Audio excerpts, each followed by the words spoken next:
Y'all ain't gonna believe this. Welcome back to another episode. Y'all ain't gonna believe this. Today, we're gonna be talking about the greatest camping trip we ever went on. It was a good camping trip. Well, you start. Well, I'd been down on a fishing trip the weekend before down in off St. George Island in Apalachicola. I think that's how you pronounce it. Caught the daylights out of some trout. Wait, are you talking about when you went with Jaron? Yeah, when we went the week. Oh, we're talking about. Well, we are. I'm building up to it. Oh, okay. Be patient, young grasshopper. I'm sorry, Master Miyagi. So anyhow, I'd been the weekend before in Apalachicola. We caught the daylights out of some speckled trout. I wish I could go, but I was sick.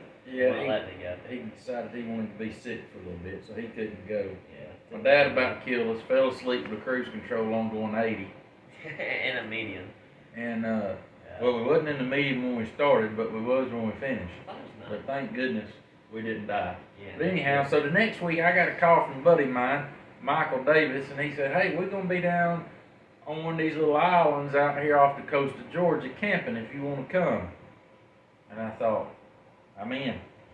So I told him, I said, "Hey, we're gonna go down there, and this, you put in, there's a boat dock or a boat ramp.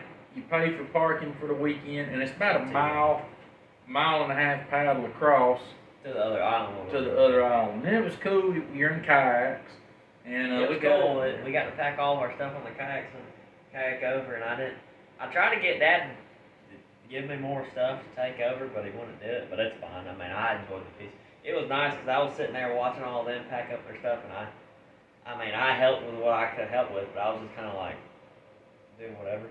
And it was cool. We were sitting there and they were packing up, and there was you could see dolphin fins come up through the water. You could see them kind of come up and stuff while we were sitting, right where we were going to go paddle through. And when we were paddling to the actual island where we were going to go camp, there was a dolphin coming up almost next to our boat. It was pretty interesting. At least mine. Oh yeah, it's cool. As long as you ain't fishing, it's cool to see a dolphin. If you're fishing, it's bad. Yeah, we can throw that fishing rod away. But not the rod. They gonna steal your bait. Well, yeah. So, but when we get out there, the tide is huge change. And Michael, man, he brought a U-Haul across. I don't know how he got everything, but he had the Taj Mahal of camping. He had like those little floating tube things. Yeah, I forget what they're called, but he had some of those on his kite. Looked like he had outriggers on his kite that was carrying extra gear. But he had a battery-powered fan. I mean, he had the works in there. And then when tide would drop, there'd be a huge sandbar in front of the island, and he'd go out there and go fishing.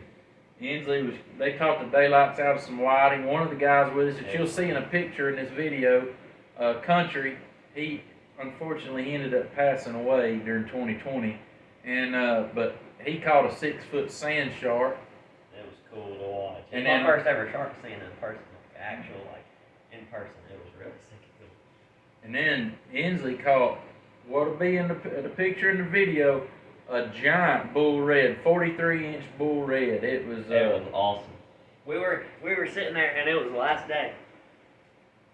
We were all getting up, and I was kind of freaking out because I didn't have pretty much no clothes to wear. I mean, other than my sleeping shorts or like my pajamas. My pajamas, yeah.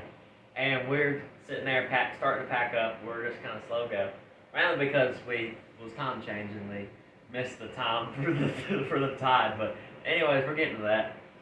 And we're sitting there, and Michael Davis and his son, it was Dakota. Yeah. They were like, "Hey, let's just go put rods down by the water with some bait, and we'll go down, just leave them, and we'll go down there and check them." Like, okay, that sounds good. So I was packing up stuff, pilling around, probably getting sand in Dad's sweet tea, and so about 45 minutes to an hour later or so, here, like with the drag's ripping and stuff, and it's going. We're all freaking out, like, "Oh gosh, this is fit." So we all book it down there I think everybody booked it down there, right? Like it was like all the women and all of us and everybody. We booked it down there. This stupid dog kept biting me. And we ran down there, and he got it, and he's picking it up. He's like, "Oh, it's a big one." And he's got it back, and he's pulling it back and pulling it back. And it's like, "Inslee, I'm like, yeah. And at this time, I'm a little scrawny 13-year-old that can't lift a pork chop off the steak, off the grill. He's like, hey, I want you to get this. I'm like, okay. Are you sure? And he's like, yeah, I want you to have it. I was like, man, I sure do appreciate it. So he handed me the rod, and I had it, and I was fighting.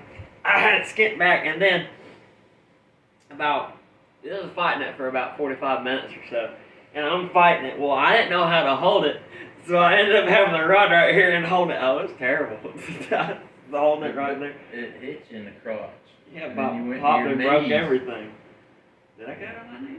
Yeah, you was hunkered down. You was wore out, tired. It was bad. It was fun as crap to fight because you reel it up and you let it go out and reel it up. And It was fun. it was I almost awesome. ever been. So we was Until- super thankful to Michael. He turned the rod over of what could be a once in a lifetime bull red. Yeah. They had It was a definitely once in my lifetime. they had a beach tournament for redfish on the mainland. And Ensley asked, he said, Dad, what happened if I'd have caught that over there? I said, you'd have won the thing. It was massive, 43 inches, and it was a big one. And they It were was about, freezing that day too. Yeah. All the other days, it was so nice and warm and awesome. I mean, we even kayaked the surf. We'd get our kayaks and we'd go out into the waves, and the waves would come back into us, and we'd ride the waves out, and then we'd ride them back in. It was fun until I drove right into a tree and almost got my head impaled and got country wet. But it was fun. well, there wasn't too much crazy adventure other than catching some good fish, except for when on the island. I'm Yeah, talking there about was till great we got adventure. till we got ready to leave. Oh. But I was it just was talking a- about country digging up the. That's what I no, Yeah. it was Michael. Oh, Country- Michael like dug up country's poop? Yeah, there's a whole island there, and Country went over there and took himself a dump in the hole and buried it, and then Michael came had back to go bragging take about this himself a amazing dump, spot. and he said, "Hey, don't go dig up mine. I mean, there's a whole island. There's no way in a million years you'd think somebody Michael come back over. Y'all ain't gonna believe this. I just dug up Country's poop over there. I thought, It's like my kitty poop. goodness. Was So it a he- clumping time that Oh, kitty I have all good grief. poop? But anyhow, we had a fire on the beach the whole time. That was awesome. It was the greatest camping trip. But Sunday morning when we woke up to leave, it was warm as Ensley said all week. And set for that morning. it was Time freezing. changed, so we got the tide charts wrong. We was off an hour, which was bad. And it's on the Atlantic side, so the tide's pretty good Terrible. tide change. So Country and I forget what his niece's name was. I forget her name now. But anyhow, they're like, "Hey, we're out. Peace out, homies," and they took off. They knew what was coming. Yeah. We woke They up. were really smart. It was cold. It was in the high 40s, low 50s, 27-mile-an-hour wind. And little did we know there was also a small craft advisory. With the Coast Guard. The Coast Guard. Coast Guard. Yeah, they was I got circling us. postman and coast. They were circling us as we were out there. Anyways, carry on. So we had to get back across. I had to go to work next day naturally, so I had to get back. So we try to walk it for a little bit. I'm barefooted because I'm trying to keep my shoes dry. Dad cut his foot right where Cut we my caught foot on the shark. a oyster shell, Yeah. right where Listen to your shark. where we caught a shark. I thought, well, this is it. The tide's moving, Right and on I'm the pouring sandbar. blood in the water. I'm fixing to die. So we end up going. We're chest deep walking. Waves coming because it's 27-mile-an-hour wind, and the sandbar is already gone by this time. It's yeah. full tilt boogie coming Because in. where we were at, where we went fishing at, not where I caught my bull red, but where we caught the shark, we'd paddle out to the sandbar, which wasn't very far, maybe 50, 60 yards. Well, and we walked across it and we found a whole bunch of different stuff. You Anyway, have to climb up on the thing though. Yeah. It was way up out of the water. Yeah. So it was it wasn't really a pain to get to, but it wasn't fun. Yeah. It was pretty far out and pretty high. So, anyways, carry on. Well, you were 13 and couldn't lift the pork chop off the grill, so anyhow, there's that. You're stupid, But dude. so we get going, Still can. and Michael looks at me. I told him, I said, "Oh, I can make this, and I know Ensley can make it. We can make this." And he said, "You gonna try it?" I said, "Yeah." So I told Enzo, I said, here's what we got to do. I said, we got to wait till one of those breakers hits, and as soon as it hits, you jump in as hard as you can and paddle through. We got to get past these breakers. By this time, I'm starting to freak out. I'm like, whoa, this is real crap's about to go down. This is like, it's about to get western. Oh, and it did. It It did. definitely did. So we get past the breakers and we get out there like, oh, I think, man, I made it. Now my kayak's loaded heavier than the U-Haul truck. Well, he wouldn't let me. I asked him, okay, this part is he'll make fun of me about, maybe, I don't know. I asked him at least 5 times, hey, let me carry some more stuff, because I really didn't have that much on my kayak. But he wouldn't do it. Well, I mean, hindsight 2020 is probably a good idea, because I probably died. Well, remember what I told you too. I said, son, remember how much fun you've had on this camping trip because you're about to have the worst paddle of your life going across this. It's so funny, because it was really fun. So we start getting out there, and no joke, this is no exaggeration. The waves and the swells were 6 foot normal, and some of them be as much as 7 and 8 foot. I could go down, and he wouldn't even see me no more. Like, no joke, when I was going up him, he would go down, he'd be disappeared. And, like, that ain't right there. And then I'd go up, and it was, no joke, I was straight up with my kayak, and then, boom, he came right down. It was so fun. I loved every second of it. And my kayak was loaded to the gills, and I had He had crap stacked on each other. Yeah, like my load shifted. And we're out there in the middle. We're about 200 or 300 yards from shore, and all of a sudden I just go and flip. And I start freaking out. I'm like, oh my gosh. The only thing I can think about is the fact that Dad's dead. Sharks are moving. So normally I'm a pretty decently sized guy. So normally even when a kayak flips, instead of crawling up on it and pulling it back over, I can just, even in the water over my head like I was, I can just throw it back over. Well, I went to throw it over and it pushed me under, so I said, well, that ain't gonna work. So I had to climb up on top and everything I had, pull it back over. And I thought, well, that's crazy. I flipped. So I jumped back up in the kayak. As soon as I did, over again. And I'm starting to freak out because I'm like, okay, Dad's about to die. And then I'm just cackling, laughing. I can't even hold it in. Dad, are you okay? And he's laughing like a hyena. And I flip it. Jump back in it, it'll flip again. I'm like, something's wrong. So then I look, and my ratchet straps holding my load had shifted, and it got it off kilter. So I thought, now I'm out here with big old waves over my head, and I'm thinking I'm gonna fix this load. So I'm trying to fix it, and I'm like, oh, it's good now. Well, I get back in. About this time, crazy enough, a boat was hightailing it back to the thing. Yeah. And this big old one of them big center console boats with such an idiot. 2 or 3 engines on the back. He says, hey boys, I see y'all having plenty of hard time there. Y'all want me to take you back over to the boat ramp? I'm not gonna lie, I got so ticked off when he said, no man, I'm good, we got this. I said, we're dying! We wasn't dying, but I looked at it, we had a rescue boat come for us, and I said, and he denied it! There's a Coast Guard. It wasn't a Coast Guard. It's a Coast Guard. Whatever. The Coast Guard was circling us above us. That's what I meant. There's a small craft advisory, which is small boats, and we're in kayaks. And we got a rescue boat. And I told him, I said, no, man, there ain't near as enough adventure getting in a rescue boat. We're going to make it. Honestly, I'm glad you did. Hindsight 20, I'm glad you said no, because it did make for a better story. But at the time, I thought, what doesn't it? Well, then I look back over there, and by this time, Michael and them's on the beach, like, come back. They done made a bonfire with their wieners. They done started fire on the beach and cooking wieners on the grill and all kind of stuff. So I'm like, hey, we got to go back over there and fix this kayak. So I get over there. Enzi's in his kayak, and I just have to swim mine. There's no sense in riding the thing. So I swim it. We're about 200 or 300 yards from shore. We get over there. And keep in mind, it is freezing cold. And we were shivering so bad that I was shaking so bad from it being cold that I started to go numb. That's how cold it was.